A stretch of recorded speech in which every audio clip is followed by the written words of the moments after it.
안녕하세요. 11월 27일 수요일 큐티 가이드 시작하겠습니다. 오늘 말씀은 삼손이 자신의 힘의 근원에 대해서 들릴라에게 이야기하는 그런 장면입니다. 1번입니다. 힘의 근원에 대해 묻는 들릴라의 질문에 삼손은 어떻게 대답합니까? 11절, 13절을 보면 거짓말을 하는 모습을 볼 수가 있는데요. 먼저는 밧줄로 묶으면 힘을 못 쓴다. 두 번째는 내 머리카락 7가닥을 섞어서 이렇게 실을 만들어서 나를 묶으면 내가 힘을 못 쓴다라고 말하는데요. 전부 다 거짓말이었죠. 그런데 점점 정답에 가깝게 가는 것 같아서 좀 불안한 느낌이 들긴 합니다. 2번입니다. 삼손의 거짓말에 들릴라는 삼손을 어떻게 대합니까? 15절, 16절을 보면요.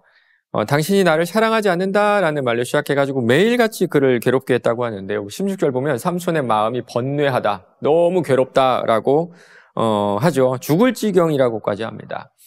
여러분 혹시 그리스의 철학자 소크라테스 아십니까? 아시겠죠. 그의 아내 이름은 크산티페라는 사람이었는데요. 세계 3대 악처로 유명한 사람이죠. 어느 날 크산티페가 소크라테스를 막 몰아치고 소크라테스를 좀 타박하다가 너무 화가 나가지고 양동이에 물을 가득 부어서 소크라테스에게 이렇게 콱 끼얹었답니다. 그런데 이것을 소크라테스의 제자들 앞에서 이런 모습을 보였던 거예요.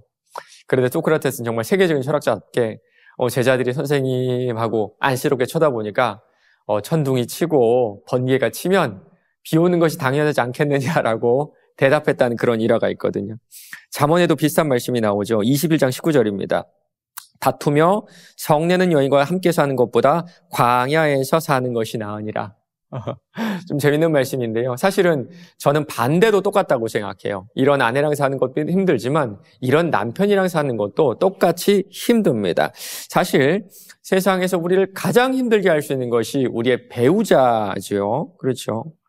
나를 가장 행복하게 해줄 수 있는 사람도 나의 배우자지만 나를 가장 힘들게 할 수 있는 사람도 바로 나의 배우자인 것 같습니다. 3번입니다. 들릴라의 지변 요구에 결국 삼손은 어떻게 합니까? 17절입니다. 삼손이 진심을 드러내 그에게 이르되 내 머리 위에는 삭도를 대지 아니하였나니 이는 내가 모태로부터 하나님의 나실인이 되었음이라. 만일 내 머리가 밀리면 내 힘이 내게서 떠나고 나는 약해져서 다른 사람과 같으리라. 단순히 내 힘이 내 머리카락에 있다라는 그런 얘기를 하지 않고요. 대신에 나는 모태로부터 구별된 나실인이다라는 이야기를 하죠. 이 모든 힘의 근원이 나한테 있는 것이 아니라 하나님에게 있음을 밝히고 있는 겁니다. 맞아요. 단지 긴 머리는 그가 나실인으로서의 지위를 지금 드러내는 표시였을 뿐이거든요. 지금 이스라엘 대표자 사사가 한 여인 앞에서 자신의 지위를 잃어버리고 있는, 놓고 있는 그런 모습을 볼 수가 있습니다. 4번입니다. 삼손의 힘의 근원을 들릴라에게 말할 수밖에 없었던 이유가 무엇인지 묵상해 봅시다. 제가 우리 교회 결혼예비학교를 담당하고 있는데요. 제가 결혼을 가르칠 때 중점적으로 가르치는 내용 중에 하나가 로맨스가 하나님을 대체해버렸다. 로맨스가 하나님을 대체해버렸다라는 거거든요. 여러분 사랑이 귀합니까? 남녀 간의 사랑이? 물론 귀하죠. 물론 아주 아름답죠. 그런데 문제는 이 남녀 간의 사랑이 하나님보다 우선된 최고의 가치를 가지고 차지하고 있다는 데 있습니다. 여러분 인간이 얼마나 불완전합니까? 얼마나? 지금 삼손이 이 들릴라를 사랑한다고 하지만 이 사랑, 이 로맨스가 영원히 갈까요? 내부에 있는 우리의 죄성과 이런 외부의 유혹이 만나면 바로 오늘 같은 일이 벌어지게 되어 있어요. 또 외부의 유혹은 어떤가요? 정말 들릴라 같죠. 끊임없어요.